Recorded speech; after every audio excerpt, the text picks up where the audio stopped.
Hey guys, in this video, I will show you how to get discounts on Airbnb. Alright, let's begin. There are several ways to get discounts when booking stays on Airbnb. One of the easiest methods is booking longer stays.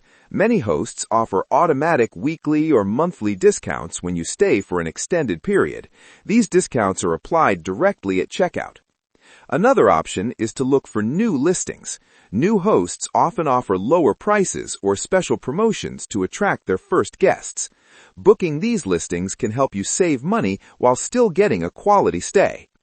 You can also message the host directly and politely ask if they can offer a discount for your specific dates.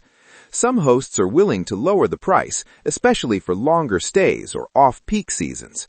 New Airbnb users can receive referral credits on their first booking by signing up through a referral link.